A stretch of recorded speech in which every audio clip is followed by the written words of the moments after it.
Bom dia a todos! Graça e paz do Senhor Jesus seja com todos nós.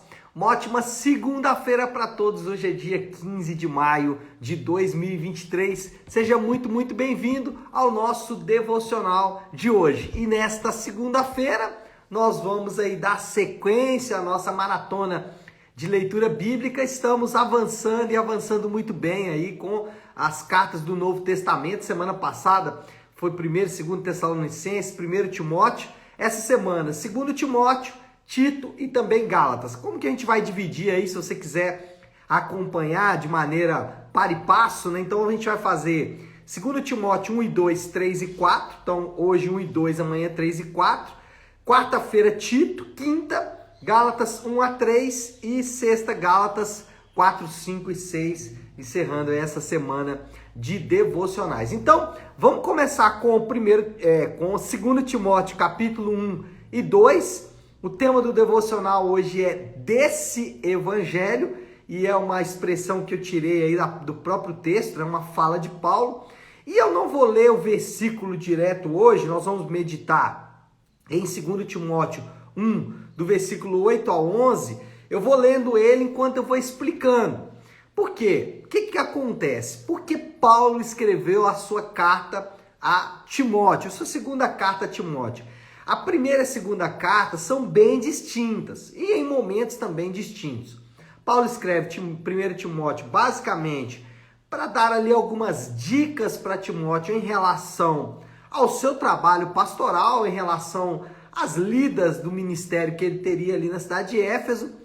Mas 2 Timóteo ele escreve com uma outra pegada. A ideia de 2 Timóteo é fortalecer Timóteo frente às dificuldades e os desafios diários.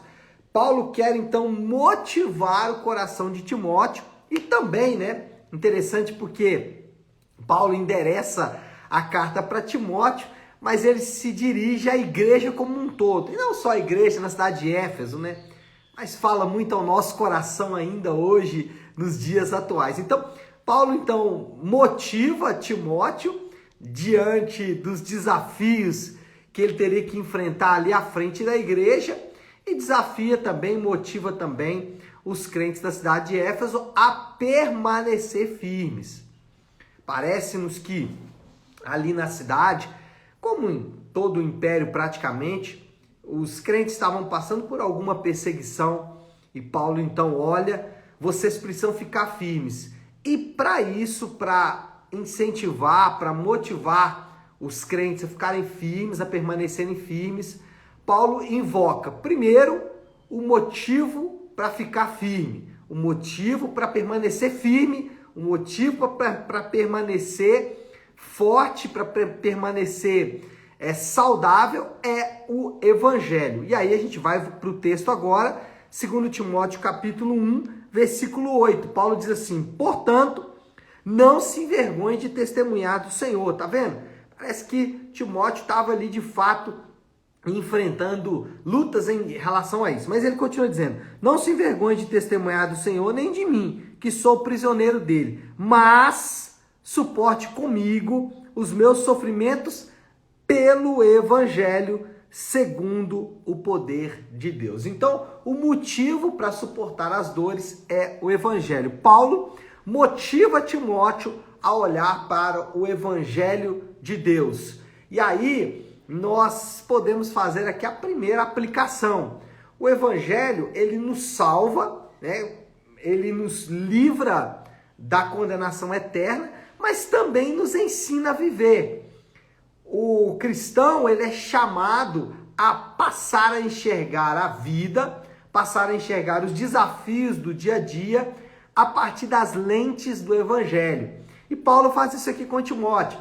Ele fala: Timóteo, você está enfrentando aí uma grande dor, uma grande luta no seu ministério, você está enfrentando provavelmente perseguições, sofrimentos, e a maneira ou o motivo pelo qual você pode passar por tudo isso é o evangelho. Então, o evangelho, ele não só nos salva, mas ele também ensina como devemos viver a vida. Os princípios de Deus para salvar o homem estão envolvidos também nos princípios de Deus para viver a vida no dia a dia. E Paulo começa então dizendo isso: olha, Vamos olhar para o Evangelho, porque é ele quem vai nos dar força diante dessas lutas. É interessante isso, né?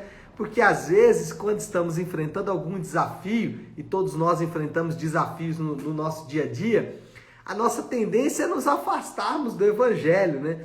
Nos esquecemos da mensagem de Deus. E Paulo faz exatamente o contrário. Se você está passando por luta e dor, lembre-se do Evangelho. Lembre-se de como você foi salvo da condenação eterna. Mas não só isso. Paulo, ele em primeiro lugar invoca o Evangelho, mas também ele invoca o Evangelho e mostra algo sobre o Evangelho que é fundamental. Ele fala assim, o Evangelho que nos salvou pela graça e determinação de Deus. Versículo 9, parte A. Ele fala então, né? Pelo Evangelho segundo o poder de Deus, que nos salvou, versículo 9, e nos chamou com uma santa vocação, não em virtude das nossas obras, mas por causa da sua própria determinação e graça. Paulo enfatiza algo aqui do Evangelho. Ele enfatiza um ponto aqui que por vezes sai da nossa vista de vez em vez. Interessante que Paulo usa um termo aqui, que inclusive eu usei ontem na nossa pregação, que é o chamado e a vocação de Deus para todos os crentes. Paulo invoca isso novamente, ele chama a memória de Timóteo isso novamente, dizendo, Timóteo, você foi salvo e você foi chamado e vocacionado através desse evangelho. E Paulo vai dizer algo interessante aqui. Paulo lembra Timóteo que a graça e a vontade de Deus foram fatores determinantes na vida de Timóteo. Paulo lembra isso, fala, Timóteo, a graça e a vontade de Deus foram determinantes para a sua vida. Timóteo, talvez, poderia estar ali buscando salvação, ou buscando justificação para a sua própria vida, através do seu esforço.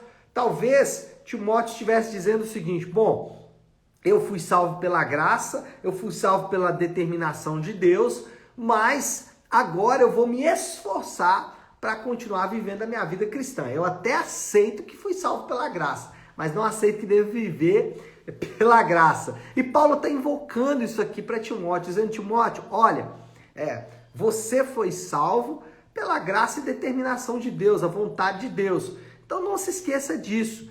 E nossos esforços, eles devem existir. Você e eu devemos nos esforçar. Nós somos chamados por Deus, por exemplo, vou dar um exemplo aqui do que devemos fazer, tá? Nós somos chamados por Deus, por exemplo, para orar, mesmo em situações em que Deus nos promete coisas. Um exemplo aqui de que devemos orar, mesmo quando Deus nos promete coisas, é que o Senhor nos promete alimento, mas também nos incentiva a orar pedindo alimentos. Lembra do Pai Nosso? O pão nosso de cada dia nos dá hoje, mesmo Deus tendo prometido que nos daria o pão. Então, os crentes são chamados a orar. Mas mais do que isso, os crentes são chamados, por exemplo, ao arrependimento de pecados. Então, os crentes são chamados a fazer coisas, os crentes são chamados a evangelizar, os crentes são chamados a fazer algumas coisas. Agora, isso deve refletir gratidão a Deus. Talvez Timóteo tinha esquecido disso aqui. Talvez Timóteo estava pensando o seguinte, bom, já que tem uma grande perseguição aqui, já que eu estou passando grande sofrimento, deixa eu me esforçar para alcançar o favor de Deus. E Paulo está lembrando, Timóteo, não se esqueça, meu caro, você foi salvo pela graça e determinação de Deus. Então, não tente agora alcançar as coisas por esforço próprio. O esforço deve existir, mas preste atenção, isso é importante. O esforço deve existir, mas o esforço deve refletir a nossa gratidão à salvação de Deus. Então, se esforce bastante, mais do que qualquer um. Os crentes precisam se esforçar muito, muito, muito, muito. Muito mais do que os outros. Por quê? Porque os crentes fazem isso pela gratidão a tudo que Deus fez por eles. Mas Paulo não para aí. Paulo segue em frente. Paulo avança um pouco mais e ele diz na parte na parte B do versículo 9, na parte A do versículo 10, que Deus fez tudo isso em algum momento. Isso aqui é importante. Paulo fala assim, Timóteo, você foi salvo pela graça e determinação de Deus, em algum momento. Que momento foi esse? Vamos lá então, versículo 9, parte B, e versículo 10, parte A.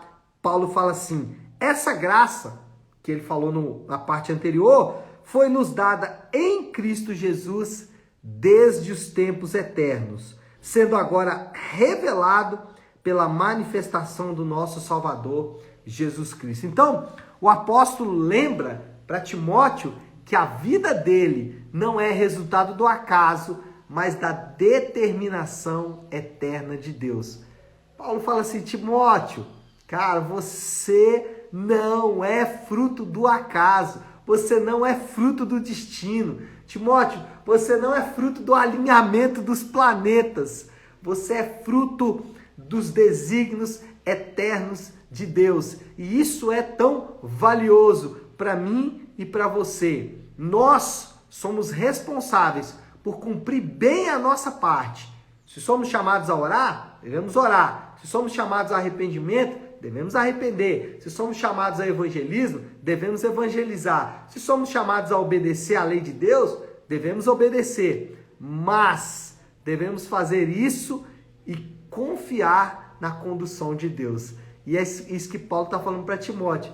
Timóteo, cara, você precisa entender que os seus esforços, eles devem refletir gratidão a Deus. Mas mais do que isso, você deve sempre se lembrar que você não é fruto do acaso. Os crentes não são fruto do acaso. Eles não são fruto das suas escolhas, que em grande parte são muito, muito ruins. Os crentes são frutos da determinação e da vontade de Deus desde os tempos eternos. E Paulo encerra a sua fala aqui, seu fator motivador para Timóteo. Paulo motiva Timóteo.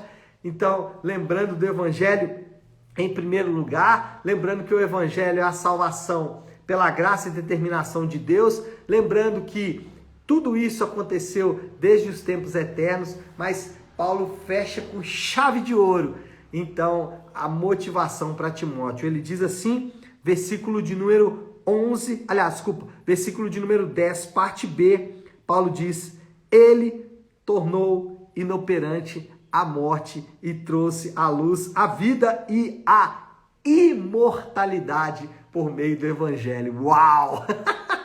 O que Paulo fala aqui é absolutamente impressionante, né? Ele diz assim: Timóteo, você não entendeu ainda, meu filho? Você é imortal. É isso que o evangelho ensina. Essa é a promessa mais gloriosa e mais apavorante da Bíblia.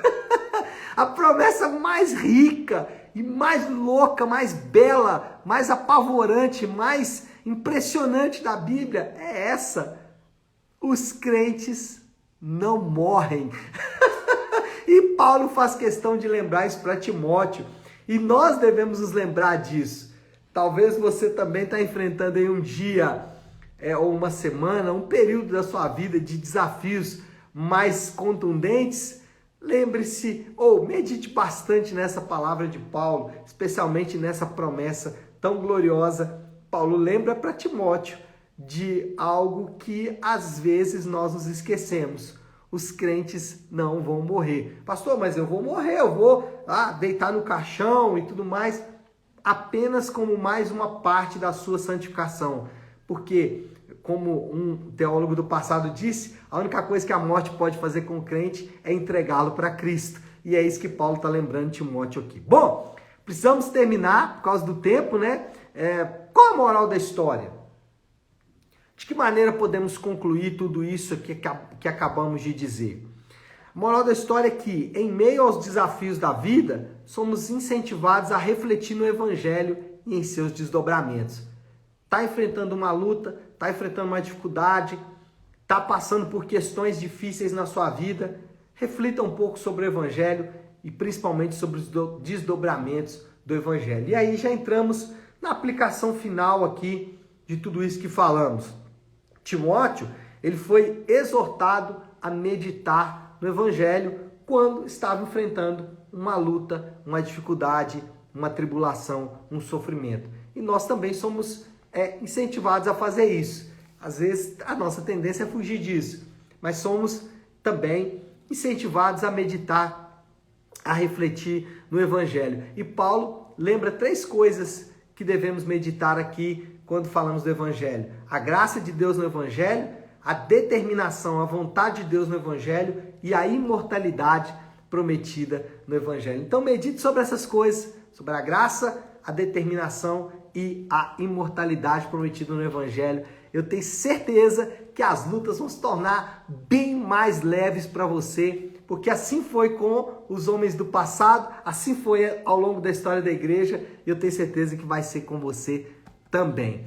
E chega de falar, vamos orar, porque o tempo urge. E como eu gosto de fazer toda segunda-feira, eu gosto de iniciar a semana de devocionais com a oração que o Senhor nos ensinou, a oração do Pai Nosso. Então vamos orar a oração do Pai Nosso. Vamos todos juntos fazer isso. Se você puder, pare um instante aquilo que você está fazendo e vamos juntos buscar a Deus em oração. Pai nosso que estás nos céus, santificado seja o teu nome. Venha o teu reino, seja feita a tua vontade, assim na terra como no céu. Dá-nos hoje o nosso pão de cada dia. Perdoa as nossas dívidas, assim como perdoamos aos nossos devedores. E não nos deixes cair em tentação, mas livra-nos do mal, porque teu é o reino, o poder e a glória para sempre. Amém. Amém, meu povo? Bom, então é isso. Nós vamos ficando por aqui. Que Deus te abençoe. Uma ótima, uma excelente segunda-feira para todos. Fiquem com Deus.